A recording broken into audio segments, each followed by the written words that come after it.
آج میں گھومن صاحب، چوئی صاحب، ماریہ صاحبہ آپ کو یہ کہنا چاہتا ہوں کہ جو گھومن صاحب نے سوال کیا ہے بالکل حالات 71 کی طرف جا رہے ہیں. میں نہیں چاہتا کہ ایسا ہو. یہ ملک کسی سے نہیں چلنا. چونکہ دیکھیں اس حکومت کا جو سیاسی مستقبل ہے وہ ابھی تک واضح نہیں ہے، لیکن پاکستان کا مستقبل واضح ہے. وی شوڈ نو کہ پاکستان اگر ہم سب دیکھ رہے ہیں کہ ایک گڑھے کی طرف جا رہا ہے اور ڈیفیکلٹ آ رہی ہے تو عزیزان پاکستان، آپ یقیناً جانتے ہوں گے کہ ہمارا وطن عزیز انتہائی مشکل ترین دور سے گزر رہا ہے. پاکستان کے اندرونی اور بیرونی دشمن 75 سال بعد اپنی جیت کے لیے پوری طرح زور لگا رہے ہیں. بلکہ یوں سمجھیں تاش کھیل کے بڑے پتے یکا بادشاہ بیگم یکے بعد دیگرے پھینک رہے ہیں اور پاکستان کو کمزور ترین کرنے کے لیے ہر کوشش کر رہے ہیں. ہمارے موجودہ سارے حالات آپ کے سامنے روز روشن کی طرح واضح ہیں. دنیا میں پاکستان کی عزت و وقار اور غریب عوام کی دشمنی میں کھل کر کھیل کھیلا جا رہا ہے اور بہادر، سمجھدار اور حب الوطن لوگ بھی بہت زیادہ جوانمردی ہمت سے ان سارے دشمنوں کا مقابلہ کر رہے ہیں. جمالی لاہور بھی ہر محب وطن پاکستانی سے درد مندانہ اپیل کرتا ہے کہ ذاتی پسند اور ناپسند کو چھوڑ کر اور کوشش کر کے حق سچ کو تلاش کرے اور ہر قیمت پر حق سچ کا ساتھ دے. آج 9 محرم الحرام ہے، اس لیے ایک شعر عرض ہے کربلا کی مناسبت سے، واقعہ کربلا کی مناسبت سے. شعر عرض ہے،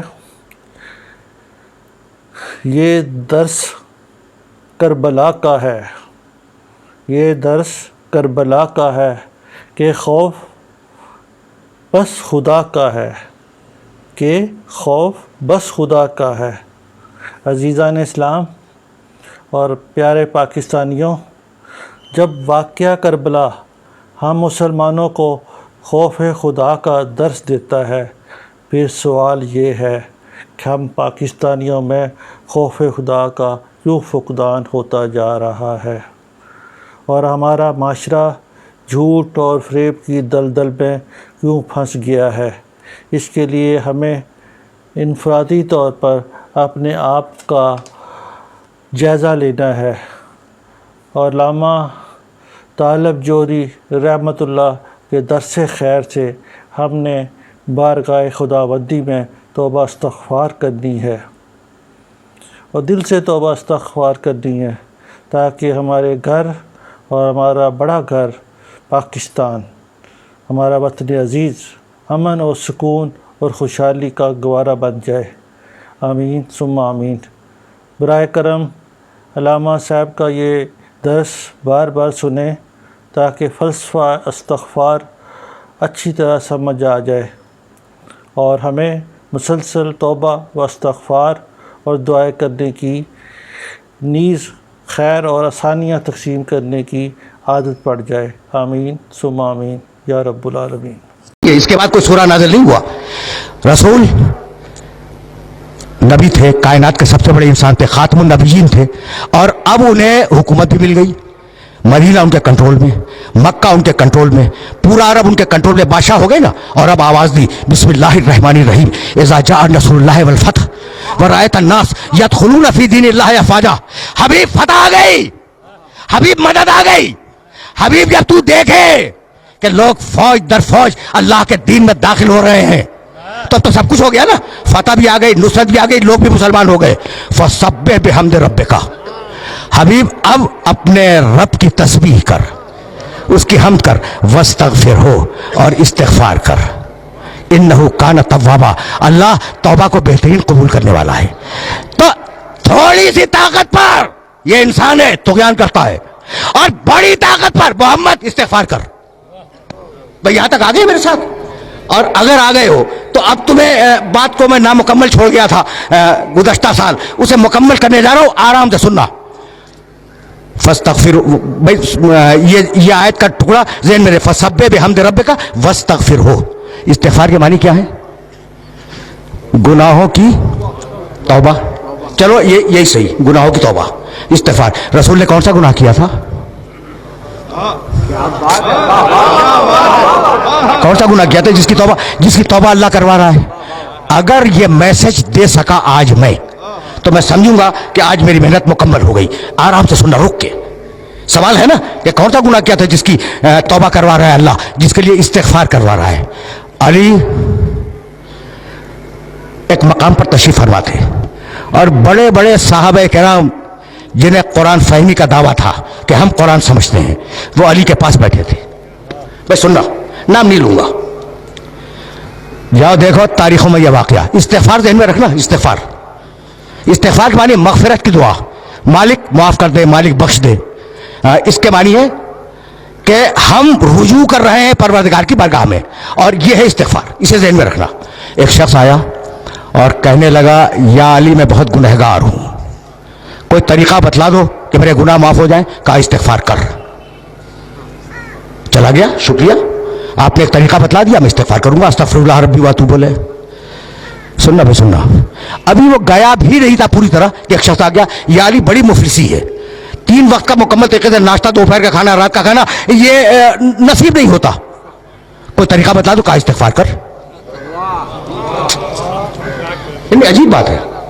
اس نے کہا علی بہت شکریہ، گناہ ہے استغفار کر، روٹی نہیں ہے کھانے کو استغفار کر. کوئی اور آیا، ایک ہی نشست کا واقعہ ہے، کہا یا علی اولاد نہیں ہے. کہا استغفار کر. استغفار کر، اللہ اولاد دے گا. اب وہ جو لوگ بیٹھے تھے نا علی کے چاروں طرف، کان کھڑے ہو گئے کہ بھئی یہ کیا کر رہا ہے؟ جو آیا استغفار کر، گناہ ہے استغفار کر، اولاد نہیں ہے استغفار کر، مال نہیں ہے استغفار کر. عجیب بات ہے نا. اچھا، ابھی ایک نے دوسرے کو دیکھا کہ بھئی یہ کیا ہو رہا ہے. اتنے میں کوئی اور آیا، کہا یا علی میں نے بڑی مشقت سے ایک باغ لگایا تھا، اور وہ باغ تیار ہو گیا تھا، لیکن یا علی ایک ایسی باد سموم چلی، ایک ایسی آندھی آئی کہ وہ باغ جل گیا. کہا استغفار کر، ٹھیک ہو جائے گا. یعنی عجیب ہے یہ واقعہ، تاریخ کا یہ واقعہ اس قابل ہے کہ اسے ذہن کے اندر محفوظ رکھو. جانتے ہو وہ جو علی سے محبت کرنے والے دوست بیٹھے تھے نا، انہوں نے علی کا گھٹنا دبایا کہ میں یہ کیا کر رہا ہوں، یہ کیا کر رہے ہو بھائی؟ عجیب و غریب مرحلے فکر ہے. گناہ ہے استغفار کر، دولت نہیں ہے استغفار کر، اولاد نہیں ہے استغفار کر، باغ جل گیا استغفار کر. ابھی وہ اٹھا بھی نہیں تھا کہ گاؤں کے کچھ لوگ آ گئے، مدینے کے قریب کے گاؤں کے، اور کہنے لگے یا علی تمہارے پاس شکایت لے کے آئے ہیں. کہا کیا؟ کہا بڑی محنت سے ہم پورے گاؤں والوں نے ایک نہر کھودی تھی، اور نہر کھود کر گاؤں تک لائے تھے. کہا پھر؟ کہا وہ خشک ہو گئی. کہا استغفار کرو. کہا استغفار کرو. ان کا بہت شکریہ، وہ چلے گئے. جب چلے گئے تو وہ دوست بولے علی کے جو قریب پہلو میں بیٹھے ہوئے تھے کہ یا علی تم نے کیا کیا؟ توبہ کرنی ہے، گناہوں کی استغفار کرو، مال چاہیے استغفار کرو، دولت چاہیے استغفار کرو، بیٹا چاہیے استغفار کرو، باغ چاہیے استغفار کرو، نہر چاہیے استغفار کرو. یہ تم کر کیا رہے ہو؟ کہا تم نے قرآن نہیں پڑھا.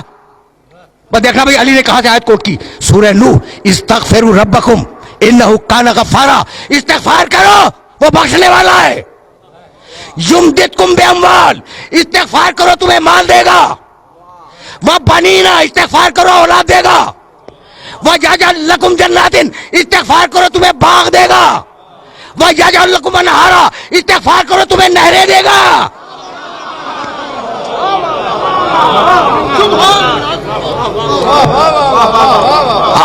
آئے مبارکہ دیکھ رہے ہو، گھٹنا دبا کے کہہ رہے تھے نا یا علی کیا کر رہے ہو.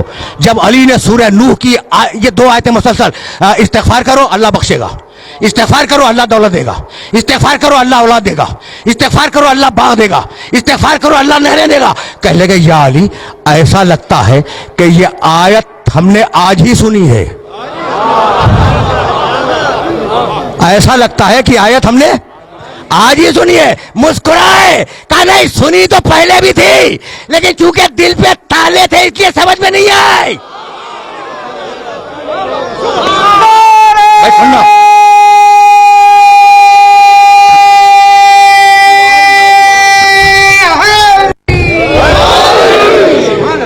بھیا یہاں تک میرے ساتھ آ گئے. اب میں روک رہا ہوں اپنے سارے سننے والوں کو. دیکھو یہ واقعہ بڑا مشہور واقعہ ہے علی کی زندگی کا, اور اسے یاد رکھنا, اسے گرہ میں باندھ لینا کہ کم از کم قرآن مجید کی ان 2 آیتوں کی روشنی میں یہ 5 جو چیزیں ہیں نا, استغفار میں ان کی ضمانت ہے.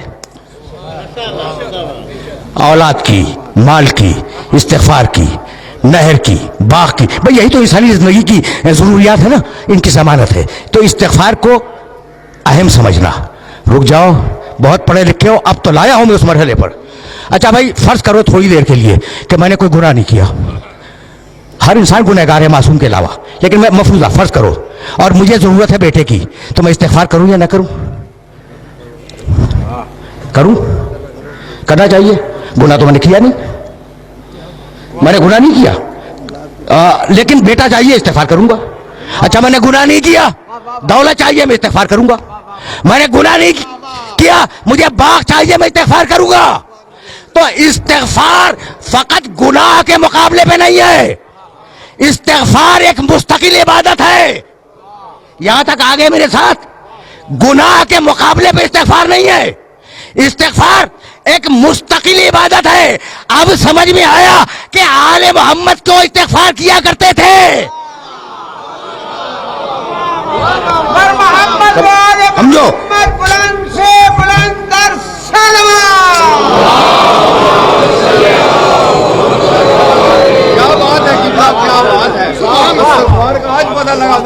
عجیب و غریب میں رہنے فکر ہے.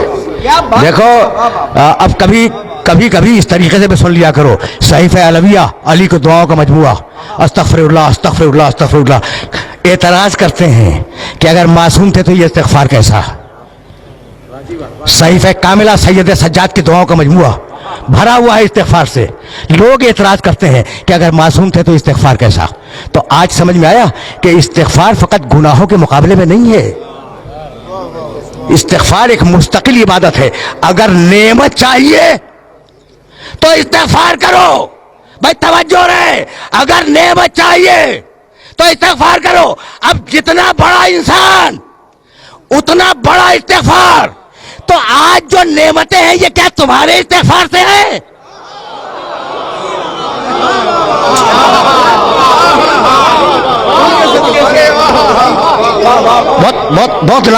بہت نازک مرحلے فکر پر لے آیا ہوں میں, اور ظاہر ہے کہ بڑے نامانوس موضوع پر اپنے سننے والوں کو زحمت سماعت دے رہا ہوں, لیکن مجبوری ہے نا. اب یہاں تک آگے میرے ساتھ, اذا جاء نصر اللہ والفتح ورأیت الناس يدخلون فی دین اللہ افواجا فسبح بحمد ربک واستغفرہ. حبیب استغفار کر, تجھے نعمتیں کتنی دے دی ہم نے, اب استغفار کر تاکہ نعمتیں باقی رہیں, نعمتیں جاری رہیں. تو اب استغفار کا فلسفہ بھولنا نہیں, فلسفہ استغفار کہ فقط گناہوں کی توبہ نہیں ہے, نعمت چاہیے استغفار کرو, دولت چاہیے استغفار کرو, اولاد چاہیے استغفار کرو. یہاں تک آ گئے, اور اب جانے کے بعد ایک آیت دیکھنا جو ہدیہ کر رہا ہوں, سورہ انفال قرآن مجید کا 8واں سورہ, آیت کا نشان 23. ما کان اللہ لیعذبہم وانت فیہم وما کان معذبہم وہم یستغفرون. سن حبیب, اللہ تیری امت پہ عذاب نہیں کرے گا جب تک تو موجود ہے. جب تک تو موجود ہے دنیا میں, اللہ تیری امت پر عذاب نہیں کرے گا. اور سن حبیب, جب تو چلا جائے گا نا, تو اگر یہ استغفار کرتے رہیں گے تو عذاب نہیں کرے گا. دیکھو یہ بہت پڑھا لکھا مجمع ہے, اس لیے میں نے یہ آیت مبارکہ ہدیہ کی ہے, ورنہ مجھے ضرورت نہیں تھی اس آیت کو ہدیہ کرنے کی. اور ان پڑھے لکھے افراد کو یہ آیت مبارکہ ہدیہ کر رہا ہوں. حبیب, عذاب تیری امت سے 2 طریقے سے ٹالوں گا. تو ہے عذاب نہیں کروں گا, یا تیری امت استغفار کرے, عذاب نہیں کروں گا. اب میرا جملہ سننا اور اس جملے کو ذہن میں رکھنا کہ پرانی قوموں پر جن باتوں پہ عذاب آیا ہے وہ ساری باتیں آج امت میں ہیں. قوم عاد پر جس لیے عذاب آیا,